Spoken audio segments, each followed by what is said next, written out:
한 80% 이상, 그러니까 이상은 콘돔 없이 성행위를 하고 있더라고요. 신뢰할 수 없는 상대와 그쵸? 성관계를 갖는 어르신의 10분 중에 한 분만이 콘돔을 사용하시고 10분 중에 9분은 보호받지 못한 상태에서 성관계를 하시는 거네.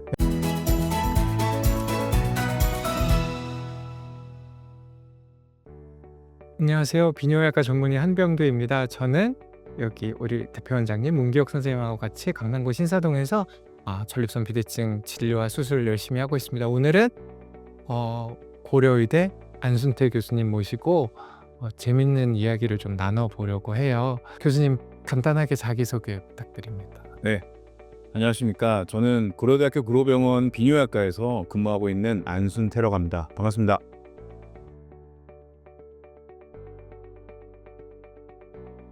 예전에 한 유명 운동선수가 남성 호르몬을 맞고 경기에 출전했던 그런 일화도 있었잖아요. 네.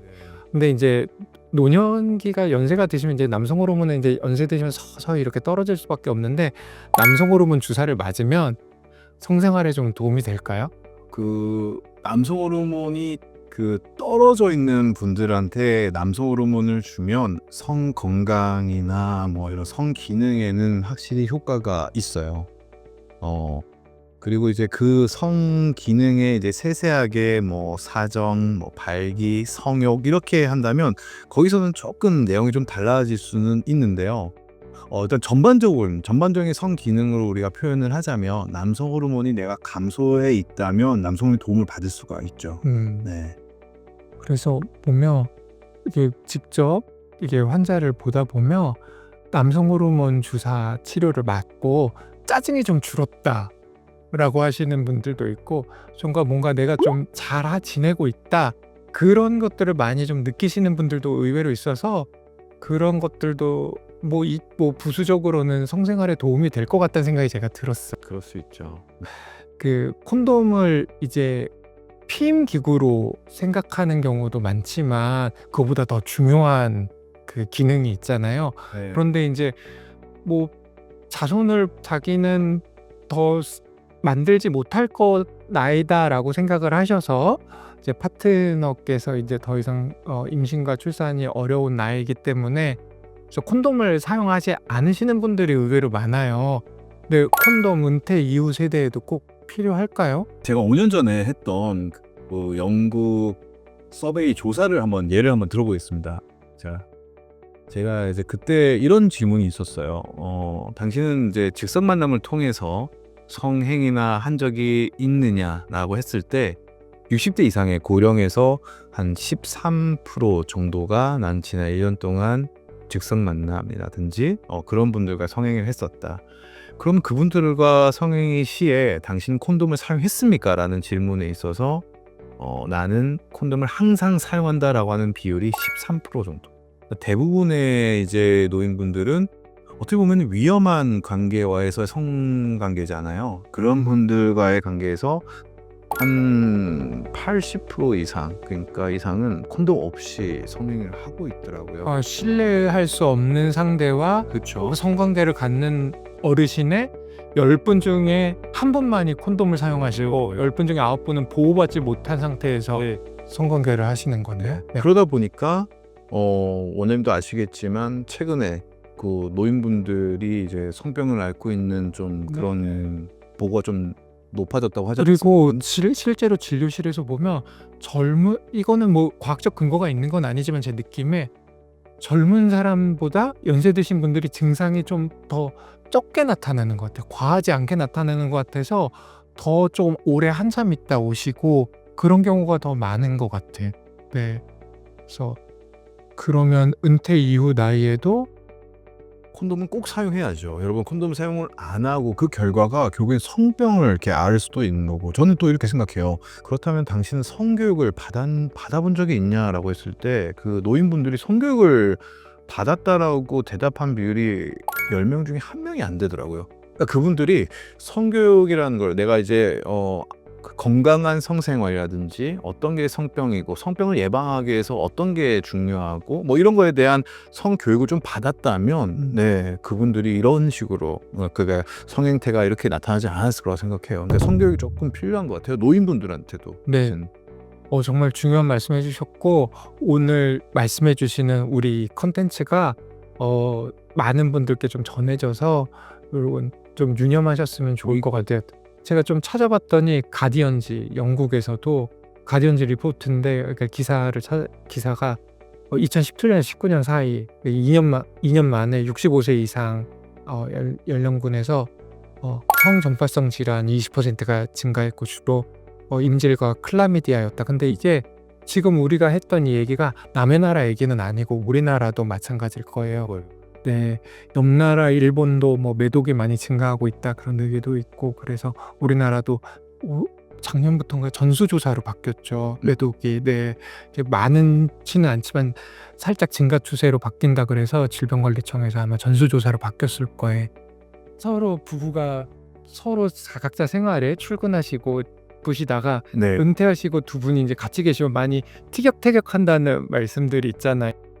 근데 이제 은퇴 이후의 부부 생활 근데 사실은 뭐 아까 연구에서도 그렇지만 남성보다는 여성이 조금 더 많이 소극적이 된다고 그래요. 그리고 실제로 상식적으로 제가 생각해봐도 그럴 것 같거든요. 은퇴 이후의 부부 생활 근데 남자가 어떻게 좀 리드를 하면 좋을까요? 뭐 네. 우리 남자분들 네. 아셔야 돼요. 그 여자분들은요 나이가 들면 신체적으로 이제 더 이상 자녀를 가질 필요가 없잖아요. 그러니까 몸 자체가 성행위를 할 수 있는 몸 상태에서 조금 멀어집니다. 그러니까 그 호르몬이 이제 줄어들어가지고 질이라든지 우리가 이제 굉장히 위축이 되고 어떻게 건조해져요. 그러니까 성행위 자체가 어떻게 보면은 그 연세가 많은 여자분들한테는 굉장히 어떤 통증과 아픔을 유발하는 어떤 안 좋은 그런 행위일 수 있거든요. 그렇기 때문에 우리 남성분들이 그런 점을 굉장히 잘 이렇게 이해하고 그런 것들을 조금 이제 같이 극복할 수 있는 뭐 아시겠지만 뭐 산부인과를 통해서 질 건조증이나 위축증을 치료할 수도 있고요. 여성 성 건강도 요새 굉장히 중요한 이슈거든요. 제가 봤을 때 이 노인분들의 그 남자분들의 성생활이 결국에 파트너와 경유해야 되는데 내가 생각했을 때 남자분들은요 크게 문제 없어요. 발기부전 외에는. 근데 여자분들은 온갖 신체 변화를 겪기 때문에 여성분들의 성 건강은 진짜로 필요하면 의사들의 도움이 좀 필요할 수 있다고 생각하고 있고요. 기회가 된다면 우리 그 비뇨기과 그 윤하나 교수님이 또 그쪽으로 대가시잖아요. 네. 그분 모시고 이 주제만 따로 해가지고 하셔도 너무 좋을 것 같은데요. 예, 여성의 성건강 해도 할 얘기가 너무 많을 거라서 예, 좋을 것 같아요. 남자분들은 그걸 아셔야 돼요. 내 와이프가 정말로 몸이 예전과 달라졌다. 그러니까 그분을 굉장히 이해를 해주고 그리고 같이 극복할 수 있게 해줘야지 성생활을 같이 할 수 있어요. 무조건 피할 거예요. 그냥 무턱대고 덤비면. 그 보니까 논문에 약간 저자들이 써놓은 그 코멘트에 여성분들은 관계 자체만 그러니까 성행위에서 오는 만족보다는 관계, 릴레이션에서 오는 데서 행복감을 더 느낀다. 그렇죠. 그래서 이렇게 터치나 스킨십이나 애정 표현 같은 게 오히려 선행되는 게 더 좋겠다. 그게 더 좋죠. 그분들한테는 단순히 그 성교라는 거는 내 몸에서 받을 수 있는 상황이 아니기 때문에 오히려 사랑을 확인하고 내가 이제 정서적인 유대를 확인하기 있어서 성교보다는 오히려 말씀하신 그런 가벼운 터치나 스킨십이다 이런 걸 통해서 네. 더 하는 게 더 좋겠죠. 네.